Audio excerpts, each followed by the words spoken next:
السلام علیکم ورحمت الله وبرکاته. امید لرم چې تاسو به ټول روز خوشاله به د جون په مزو کې به عزتمندو. نن د افسوسناکه واقعیا مخې تراغلی ده.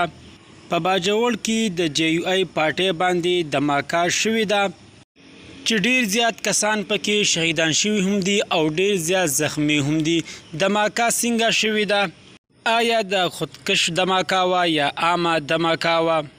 او څو کسان پکې شهیدان شوي دي؟ دا ټول معلومات موږ سره په دې ویډیو کې وګورئ چې پورا معلومات نه خبر شي. کو تاسو موږ سره په دې ویډیو کې نیوي مهرباني وکړئ زموږ د چینل ما در سره سبسکرایب کړئ چې تاسو ته هر یو نیو معلوماتي ویډیو په اسانتیا سره ملاويږي. عزتمندو الله تعالی دې رحم وکړي. په پښتنو باندې ډیر زیات بدحال شروع دی. دې هفته کې دا 15مه دماکا ده چې کیږي. د تپوس هیڅوک نشه دی، خارې ناپرسان دی چې چا څه وکړل ښه وکړل او خاص کر د پښتانه رونه ډیر زیات قتلیږي. کله په دماکو کې الوزي، کله څو قتلوي. اخر د پښتنو څه ګناه ده چې دومره ظلم ورسره دی ریاست کې کیږي.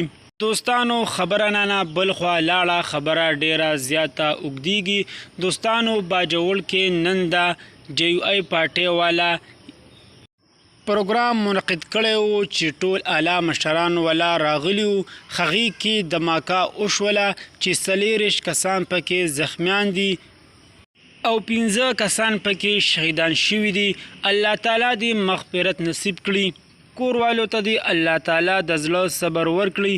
هغه د حسین سردار بابک خبره ده چې دا خودکش دا دماکې د افغانستان نه وروسته ولې نه ځي، چین ته ولې نه ځي چې دی پښتونخوا او پاکستان ته راځي او خاص کر دا پښتانه وژني.